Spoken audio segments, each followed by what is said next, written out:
નમસ્કાર વિદ્યાર્થી મિત્રો, ધોરણ 11 કોમર્સ અર્થશાસ્ત્ર વિષયમાં પ્રકરણ 5 ઉત્પાદન ખર્ચ અને આવકના ખ્યાલો. આ પ્રકરણની અંદર આપણે લાસ્ટ લેક્ચરમાં સૌથી પહેલા પ્રશ્ન આપણે જોયો તો ઉત્પાદન ખર્ચના વિવિધ ખ્યાલો, જેમાં આપણે વાસ્તવિક ખર્ચ, વૈકલ્પિક ખર્ચ, નાણાકીય ખર્ચ એના વિશે ચર્ચા કરી હતી. ત્યારબાદ આપણે અહીં આગળ ટૂંકા ગાળાનું ખર્ચ, લાંબા ગાળાનું ખર્ચ કોને કહેવાય, ટૂંકા ગાળાના ખર્ચમાં બે પ્રકારના ખર્ચ, સ્થિર ખર્ચ અને અસ્થિર ખર્ચ એટલે શું, એના વિશેની આપણે સમજૂતી આકૃતિ દ્વારા પ્રાપ્ત કરી હતી. એના ખ્યાલો આપણે સમજાયા હતા. હવે આજે આપણે અહીં આગળ સ્થિર ખર્ચ અને અસ્થિર ખર્ચના સરવાળારૂપ એવું કુલ ખર્ચ એટલે શું, કુલ ખર્ચને આકૃતિ દ્વારા સમજાયો એવો પ્રશ્ન પૂછાય એની ચર્ચા કરીશું આપણે. તો કે કુલ ખર્ચ એટલે શું, તો કે કુલ ઉત્પાદન અને કુલ ખર્ચ વચ્ચે કાર્યકારણનો સંબંધ છે. કુલ ઉત્પાદન વધુ હોય તો કુલ ખર્ચ પણ વધારે હોય છે. તો અહીંયા આગળ કુલ ખર્ચ કોને કહેવાય છે, તો કે ટૂંકા ગાળામાં ઉત્પાદનની પ્રત્યેક સપાટીએ કરવામાં આવતા સ્થિર ખર્ચ અને અસ્થિર ખર્ચના સરવાળાને કુલ ખર્ચ કહેવામાં આવે છે. ચોપડીમાં પણ વ્યાખ્યા તમને આપેલી છે, ચોપડીમાં અંડરલાઈન કરી શકો છો કે ભાઈ પેઢીના કુલ સ્થિર ખર્ચ અને કુલ અસ્થિર ખર્ચનો સરવાળો એને કુલ ખર્ચ તરીકે ઓળખવામાં આવે છે. અહીં આગળ કુલ ખર્ચ એટલે કે પછી એનું નીચે સૂત્ર આપ્યું છે કે ભાઈ કુલ ખર્ચ બરાબર કુલ સ્થિર ખર્ચ વત્તા કુલ અસ્થિર ખર્ચ, total cost is equal two TFC બરાબર પ્લસ TVC બરાબર. તો કે આ total fixed cost plus total variable cost. તો અહીંયા આગળ આપણે કુલ ખર્ચ એટલે શું, કુલ ખર્ચનું સૂત્ર જોયું આપણે. હવે આ કુલ ખર્ચમાં કોનો સમાવેશ થાય, તો કે સામાન્ય રીતે પેઢીની સ્થાપના સમયે જમીન, મકાન, યંત્રો, વીજળી, પાણી જેવી સગવડો માટે કરવામાં આવેલ ખર્ચ અને મૂડીરોકાણ પરના વ્યાજની અથવા વ્યાજનો જે ખર્ચ એ સ્થિર ખર્ચ તરીકે ઓળખાય છે. બરાબર. તો એક આ યાદ રાખજો કે કુલ ખર્ચ એ બધા સ્થિર ખર્ચ છે. અમુક સમય બાદ પેઢી વસ્તુના અમુક એકમોનું ઉત્પાદન કરે ત્યારે કાચો માલ, બળતણ, વીજળી, પાણી, વાહન વ્યવહાર, સંદેશા વ્યવહાર, શ્રમિકોનું વેતન વગેરે માટે ખર્ચ કરે છે, જે અસ્થિર ખર્ચ કહેવાય છે. તો આવા સ્થિર ખર્ચ અને અસ્થિર ખર્ચનો સરવાળો એ વસ્તુની ઉત્પાદન સપાટી માટેના બે મહત્ત્વના ખર્ચ ગણાય છે. આ બંને ખર્ચનો સરવાળો એટલે કુલ ખર્ચ તરીકે ઓળખાય છે. તો અહીંયા આગળ કુલ ખર્ચનો આપણે આ અર્થ સમજ્યા પછી અહીંયા આગળ ઉત્પાદન શૂન્ય હોય ત્યારે કુલ સ્થિર ખર્ચ બરાબર હોય છે. એટલે કે ઉત્પાદન શૂન્ય હોય તો કુલ સ્થિર ખર્ચ પણ એટલું જ હોય છે એમ. ત્યારબાદ જેમ ઉત્પાદન વધે છે તેમ જે દરે અસ્થિર ખર્ચ વધે છે તે દરે કુલ ખર્ચ પણ વધે છે. તો હવે એ બાબત કઈ રીતે સમજી શકાય, તો આ બાબતને નીચેની અનુસૂચિ અને આકૃતિ પરથી સમજી શકાય છે કે ભાઈ અહીંયા આગળ કુલ ખર્ચ જે વધે છે એને એ શેના આધારે વધે છે, તો કે અસ્થિર ખર્ચના આધારે વધે છે. તો અહીંયા આગળ અસ્થિર ખર્ચ અને કુલ ખર્ચ બંને લગભગ જોડે વધતા હોય છે, સ્થિર ખર્ચ સ્થિર જ રહેતું હોય છે. તો અહીંયા સમજાવવાનો પ્રયત્ન કરવામાં આવે છે. તો કે નીચેની અનુસૂચિમાં તમે જોઈ શકો છો કે ભાઈ અનુસૂચિમાં અહીંયા આગળ જુદા જુદા એટલે કે ઉત્પાદનનું પ્રમાણ બરાબર, કુલ સ્થિર ખર્ચ રૂપિયામાં, કુલ અસ્થિર ખર્ચ રૂપિયામાં અને છેલ્લે કુલ ખર્ચ, આ રીતે 4 ખાના આપેલા છે અનુસૂચિમાં. તો સૌથી પહેલાં ઉત્પાદનનું પ્રમાણ આપણે જોઈ શકીએ છીએ કે ભાઈ જ્યારે ઉત્પાદન શૂન્ય હોય ત્યારે કુલ સ્થિર ખર્ચ કેટલું હોય છે, 100 હોય છે. કુલ અસ્થિર ખર્ચ તો કે શૂન્ય હોય છે, તેથી કુલ ખર્ચ પણ કેટલું હોય છે, 100 હોય છે. કારણ કે કુલ ખર્ચમાં સ્થિર ખર્ચનો સમાવેશ થતો હોવાને કારણે કુલ ખર્ચ 100 જ ગણાતું હોય છે. એ જ રીતે ઉત્પાદનનું પ્રમાણ 10 હોય, 10 એકમનું હોય ત્યારે કુલ સ્થિર ખર્ચ 100 જ હોય છે, સ્થિર રહે છે. કુલ અસ્થિર ખર્ચ 80 થાય છે અને કુલ ખર્ચ 180 થાય છે. કારણ કે અહીંયા આગળ સ્થિર ખર્ચ અને અસ્થિર ખર્ચનો સરવાળો એટલે 100 વત્તા 80 બરાબર 180 થાય છે. સમજાય છે વિદ્યાર્થી મિત્રો? હવે આગળનો મુદ્દો છે એ જ રીતે કે ભાઈ ઉત્પાદનનું પ્રમાણ 20 એકમ હોય ત્યારે કુલ સ્થિર ખર્ચ 100 જ રહેતું હોય છે, પણ કુલ અસ્થિર ખર્ચ 150 થાય છે. એટલે અહીંયા સ્થિર ખર્ચ અને અસ્થિર ખર્ચનો સરવાળો એટલે કે 100 વત્તા 150 એટલે 250 આપણને કુલ ખર્ચ પ્રાપ્ત થાય છે. તો આ રીતે ક્રમશઃ ઉત્પાદનનું પ્રમાણ વધે અને 50 એકમનું ઉત્પાદન થતું હોય ત્યારે કુલ સ્થિર ખર્ચ તમે ખાનામાં જોઈ શકો છો 100 જે સ્થિર જ રહેતું હોય છે ત્યારે કુલ અસ્થિર ખર્ચ વધીને 390 થતું હોય છે. તો આમ સ્થિર ખર્ચ અને અસ્થિર ખર્ચનો સરવાળો એટલે 490 થાય છે. અહીંયા આગળ કોષ્ટકમાં તમે જોઈ શકો છો કે જેમ જેમ ઉત્પાદનનું પ્રમાણ વધે છે તેમ કુલ સ્થિર ખર્ચ સ્થિર જ રહે છે, 100 રૂપિયા જ રહેતું હોય છે દરેક એકમે. ત્યારે કુલ અસ્થિર ખર્ચમાં શું થતો હોય છે? વધારો થતો હોય છે. અને કુલ અસ્થિર ખર્ચ વધે છે એને કારણે કુલ ખર્ચ પણ શું થાય છે? વધે છે. બરાબર. તો આ બંને બાબતો તમે આકૃતિમાં સ્પષ્ટપણે જોઈ શકો છો કે ભાઈ આકૃતિમાં બરાબર કે અનુસૂચિ પ્રમાણે આકૃતિ દોરીએ તો આકૃતિમાં જોઈ શકાય છે કે ભાઈ OX ધરી પર ઉત્પાદનનું પ્રમાણ અને OY ધરી પર આપણે કુલ ખર્ચ દર્શાવેલું છે. આકૃતિમાં આપણે જોઈએ છીએ કે જેમ જેમ ઉત્પાદન વધે છે તેમ તેમ સ્થિર ખર્ચમાં કોઈ ફેરફાર થતો નથી. આકૃતિમાં તમે બરાબર કે TFC બરાબર એ તમે આડી જે OX ધરીને સમાંતર કુલ સ્થિર ખર્ચની રેખા જોઈ શકો છો કે જે સ્થિર જ રહેતી હોય છે. ત્યારે ઉપર દર્શાવેલી આપણને જુદા જુદા ઉત્પાદન પ્રમાણે જુદા જુદા ખર્ચ દર્શાવતી કુલ અસ્થિર ખર્ચની રેખા અને કુલ ખર્ચની રેખા આપણને પ્રાપ્ત થાય છે. અહીંયા આગળ જોઈ શકાય છે કે ઉત્પાદન વધતા કુલ ખર્ચ પણ વધે છે. સ્થિર ખર્ચની રેખા OY ધરી પર P બિંદુથી શરૂ થાય છે તે દર્શાવે છે કે જ્યારે ઉત્પાદન 0 થી O જેટલું હોય ત્યારે કુલ સ્થિર ખર્ચ પણ OP થી વધીને બરાબર OP જેટલું જ હોય છે. અહીંયા તમે જોઈ શકો છો OP જેટલું એટલે કે ભાઈ દાખલા તરીકે શરૂઆતમાં સ્થિર ખર્ચ શરૂઆતમાં ઉત્પાદન 0 હોય તો કુલ સ્થિર ખર્ચ પણ કેટલું હોય છે?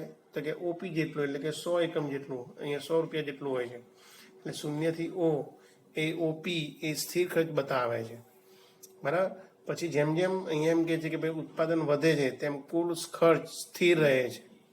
કુલ સ્થિર ખર્ચ સ્થિર રહે છે પણ કુલ અસ્થિર ખર્ચ શું થતું જાય છે? વધતું જાય છે.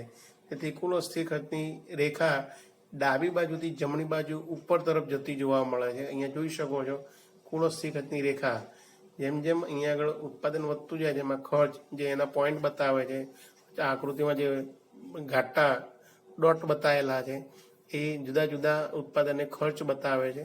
તો કે કુલ અસ્થિર ખર્ચ રેખા આપણને આ રીતે પ્રાપ્ત થતી હોય છે અને એને જ સમાંતર કુલ ખર્ચની રેખા એનાથી આપણને ઉપર પ્રાપ્ત થતી હોય છે. કુલ સ્થિર ખર્ચની રેખા નીચે છે જ્યારે કુલ ખર્ચની રેખા ઉપર છે. તેનો મતલબ એમ કે ભાઈ કુલ અસ્થિર ખર્ચ કરતાં કુલ ખર્ચ વધુ પ્રાપ્ત થતું હોય છે અને તેથી કુલ ખર્ચની રેખા અસ્થિર ખર્ચને સમાંતરે ઉપર આપણને જોવા મળતી હોય છે. તો આ રીતે કહી શકાય છે કે ભાઈ આકૃતિમાં અસ્થિર ખર્ચની રેખા ડાબી બાજુ નીચેથી જમણી બાજુ ઉપર તરફની અને કુલ ખર્ચની રેખા તેને સમાંતર ઉપર તરફ હોય છે. તો આમ કુલ ખર્ચ અને કુલ અસ્થિર ખર્ચ બંને કારણ કે જેમ જેમ ઉત્પાદન વધે છે તેમ તેમ બંને વધતા જતા હોય છે. જ્યારે કુલ સ્થિર ખર્ચની કોઈ જ ફેર પડતો નથી. કુલ સ્થિર ખર્ચ સ્થિર રહેતું હોવાથી એ આપણને એક જ બરાબર કે ભાઈ અહીંયા આગળ રેખામાં પ્રાપ્ત થતું હોય છે જે આડી ધરી OX ધરીને સમાંતર જોવા મળતું હોય છે. એ આકૃતિમાં આપણે જોઈ શકીએ છીએ. હવે અહીંયા આગળ આ કુલ ખર્ચ રેખાનો જે ખ્યાલ છે એ પૂર્ણ કરીએ છીએ. એના પછી નવો ખ્યાલ આપણે જોઈશું સરેરાશ સ્થિર ખર્ચ. સરેરાશ સ્થિર ખર્ચ એટલે શું? સરેરાશ સ્થિર ખર્ચ તો સૌથી પહેલા એની આપણે વ્યાખ્યાની ચર્ચા કરીશું. સરેરાશ સ્થિર ખર્ચ એટલે શું? તો કે એકમ દીઠ સ્થિર ખર્ચ. સરેરાશ સ્થિર ખર્ચ એટલે એકમ દીઠ સ્થિર ખર્ચ.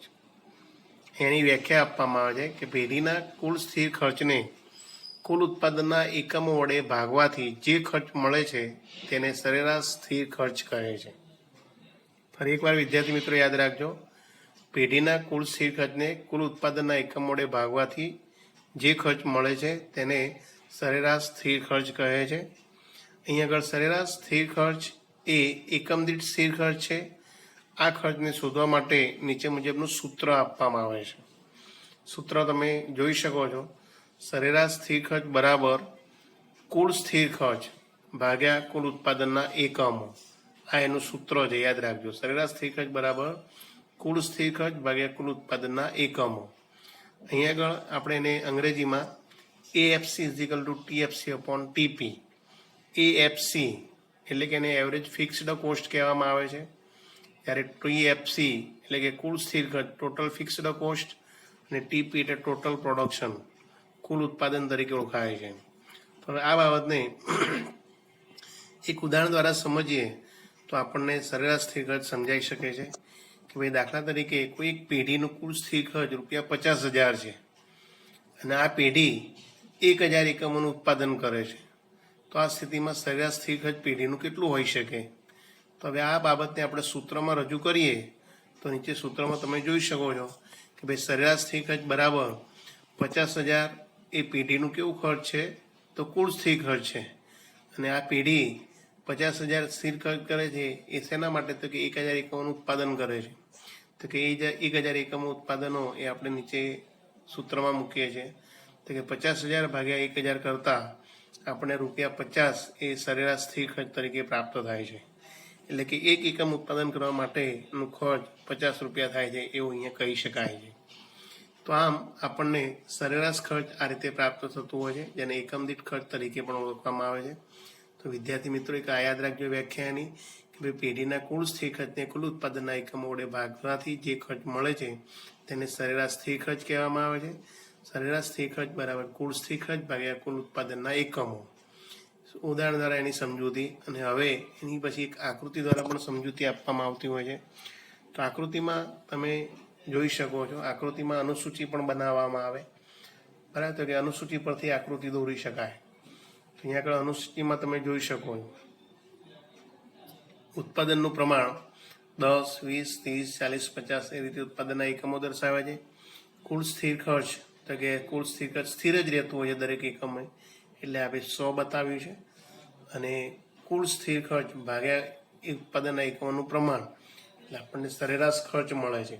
એટલે 100 ભાગ્યા 10 એટલે 10, 100 ભાગ્યા 20 એટલે 5, 100 ભાગ્યા 30 એટલે 3.3, 100 ભાગ્યા 40 એટલે 2.5 અને 100 ભાગ્યા 50 એટલે અહીંયા આગળ 2. આ રીતે આપણને અહીંયા આગળ સરેરાશ સ્થિર ખર્ચ પ્રાપ્ત થાય છે. આ અનુસૂચિ પ્રમાણે આકૃતિ આપણે દોરીએ તો બાજુમાં આકૃતિમાં જોઈ શકાય છે કે ભાઈ OX ધરી પર આપણે ઉત્પાદનનું પ્રમાણ દર્શાવ્યું છે, જ્યારે OY ધરી પર સરેરાશ સ્થિર ખર્ચ રૂપિયામાં દર્શાવેલ છે. આકૃતિમાં જોઈ શકાય છે કે જેમ જેમ ઉત્પાદનનું પ્રમાણ વધતું જાય છે એમ સરેરાશ સ્થિર ખર્ચ ઘટતું જાય છે. તમે જોઈ શકો છો કે ભાઈ દાખલા તરીકે સરેરાશ ઉત્પાદનનું પ્રમાણ તો કે 10 એકમ હોય ત્યારે ખર્ચ કેટલું થતું હોય છે?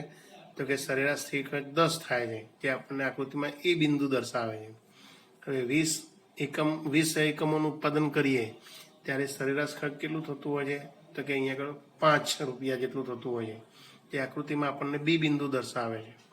30 એકમનું ઉત્પાદન કરીએ તો સરેરાશ ખર્ચ 3.3 થાય છે, જે આકૃતિમાં સી બિંદુ દર્શાવે છે. 40 એકમનું ઉત્પાદન કરીએ તો ખર્ચ 2.5 થાય છે, જે ડી બિંદુ દર્શાવે છે આકૃતિમાં. એટલે 50 એકમનું ઉત્પાદન કરીએ તો ખર્ચ બરાબર કે સરેરાશ સ્થિર ખર્ચ ₹2 જેટલું થતું હોય છે, જે આકૃતિમાં ઈ બિંદુ દર્શાવે છે. આ તમામ જે જુદા જુદા A, B, C, D, E આ વૈકલ્પિક બિંદુને જોડતા જે આપણને રેખા પ્રાપ્ત થાય છે, બરાબર, અને સરેરાશ સ્થિર ખર્ચ વક્ર તરીકે ઓળખવામાં આવે છે. આ રીતે ઉપરોક્ત આકૃતિમાં OX ધરી પર ઉત્પાદનનું પ્રમાણ અને OY ધરી પર સરેરાશ સ્થિર ખર્ચ રૂપિયામાં દર્શાવેલ છે. તો અહીંયા જેમ જેમ ઉત્પાદન વધે છે તેમ તેમ સરેરાશ સ્થિર ખર્ચની રેખા ડાબી બાજુ ઉપરથી જમણી બાજુ નીચે તરફ ઢળતી જોવા મળે છે. અને એ કેવો ઢાળ દર્શાવે છે? તો કે ઋણ ઢાળ ધરાવે છે એમ કહી શકાય. અહીંયા વિદ્યાર્થી મિત્રો યાદ રાખવાનું કે ભાઈ સરેરાશ સ્થિર ખર્ચની રેખા બરાબર કે જેમ જેમ ઉત્પાદન વધે છે બરાબર કે તેમ તેમ ઘટતું જાય છે, શૂન્ય તરફ ગતિ કરે છે, પરંતુ ક્યારેય શૂન્ય થતું નથી. એટલે અહીંયા આગળ તમારે જે સ્થિર ખર્ચ રેખા છે એ ક્યારેય X ધરીને અડકવી જોઈએ નહીં, બરાબર. તો એ રીતે અહીંયા આગળ સરેરાશ સ્થિર ખર્ચ રેખા આપણને આ રીતે વક્રાકારની પ્રાપ્ત થાય છે.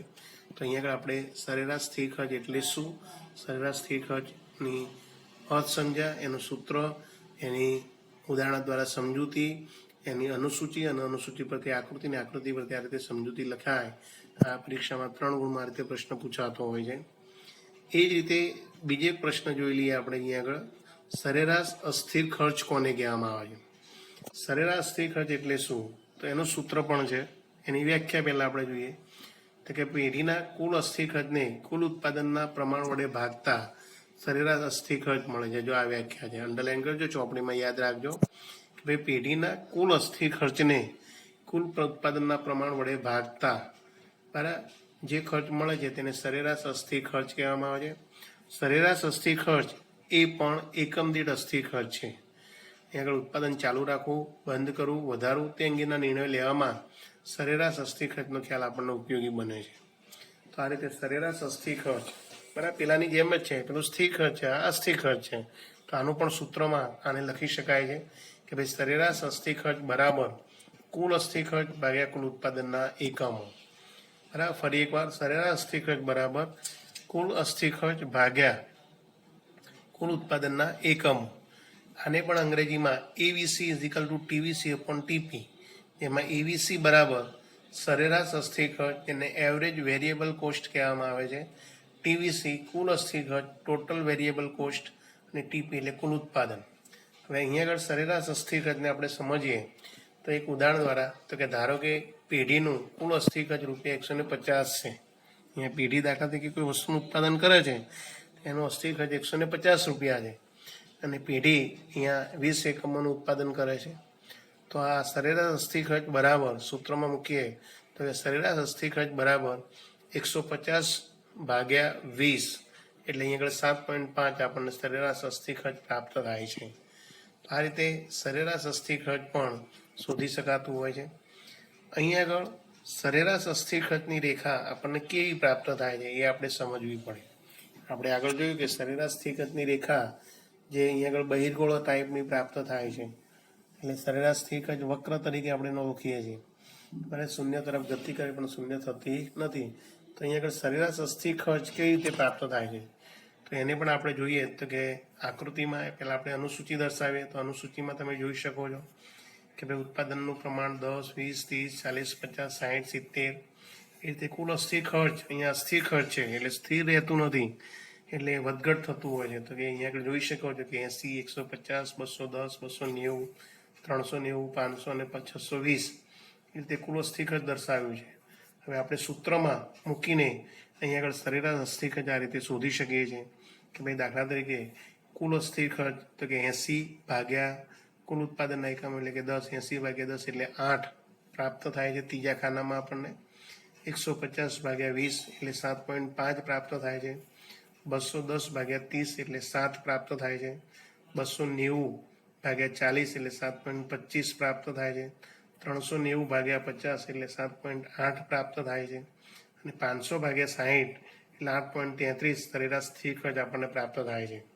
જ્યારે 620 અસ્થિર ખર્ચ હોય ત્યારે 70 એકમો ઉત્પાદન તેનો ખર્ચ આપણને સરેરાશ અસ્થિર ખર્ચ 8.85 પ્રાપ્ત થાય છે.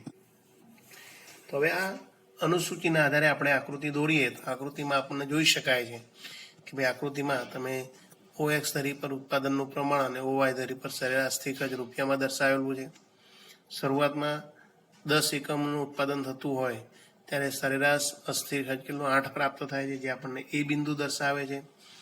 20 એકમોનું ઉત્પાદન કરીએ આપણે ત્યારે ખર્ચ સરેરાશ સ્થિર ખર્ચ 7.5 થતું હોય છે જે આકૃતિમાં આપણને બી બિંદુ દર્શાવે છે. 30 એકમોનું ઉત્પાદન કરીએ ત્યારે સરેરાશ અસ્થિર ખર્ચ બરાબર કેટલું તો કે 7 એકમ જેટલું 7 રૂપિયા જેટલું થતું હોય છે જે સી બિંદુ દર્શાવે છે. બરાબર એ જ રીતે 40 એકમોનું ઉત્પાદન કરીએ તો સરેરાશ અસ્થિર ખર્ચ આપણને 7.25 પ્રાપ્ત થાય છે જે આકૃતિમાં ડી બિંદુ દર્શાવે છે. બરાબર એ રીતે 50 એકમોનું ઉત્પાદન કરવામાં આવે તો સરેરાશ ખર્ચ આપણને 7.8 પ્રાપ્ત થાય છે જે ઈ બિંદુ દર્શાવે છે. 60 એકમોનું ઉત્પાદન કરીએ તો 8.33 સરેરાશ અસ્થિર ખર્ચ થાય છે જે આકૃતિમાં એફ બિંદુ દર્શાવે છે. એ જ રીતે 70 એકમોનું ઉત્પાદન કરીએ તો સરેરાશ અસ્થિર ખર્ચ આપણને 8.85 રૂપિયા જેટલું થાય છે જે આકૃતિમાં જી બિંદુ દર્શાવે છે. તો આમ આકૃતિમાં આવા જે આપણને જુદા જુદા એકમોએ જુદા જુદા સરેરાશ અસ્થિર ખર્ચ દર્શાવતા બિંદુઓ A, B, C, D, E, F, G આ બિંદુને જોડતા આપણને આવી એક રેખા પ્રાપ્ત થાય છે જે સરેરાશ અસ્થિર ખર્ચની રેખા તરીકે ઓળખાય છે. આ અસ્થિર ખર્ચ અહીંયા જોઈ શકાય છે કે જેમ જેમ શરૂઆતમાં ઉત્પાદન વધે છે તેમ તેમ કુલ અસ્થિર ખર્ચ શું થાય છે? વધે છે. બરાબર. એટલે શરૂઆતમાં ઉત્પાદન વધતા સરેરાશ અસ્થિર ખર્ચ ધીમે ધીમે શું થાય છે? ઘટે છે. એટલે તમે જો A, B, C તો આ 3 બિંદુ ધીમે ધીમે આપણને ઘટતું જોવા મળે છે. ઉત્પાદનનો વધારો ચાલુ રહેતો હોય ત્યારે સરેરાશ અસ્થિર ખર્ચ કોઈ એક સપાટી કેવું થાય છે? ન્યૂનતમ. એટલે લગભગ C બિંદુ ન્યૂનતમ થાય છે અને ત્યારબાદ ઉત્પાદન વધતા સરેરાશ ખર્ચ શું થાય છે? વધે છે. એટલે કે D, E, F, G આ બિંદુએ જો આપણે C બિંદુથી પણ વધારે ઉત્પાદન કરીશું તો જેમ જેમ ઉત્પાદન વધે છે તેમ તેમ સરેરાશ અસ્થિર ખર્ચ શું થતું જાય છે? વધતું જાય છે. આ બાબત આપણને આકૃતિમાં જોઈ શકાય છે.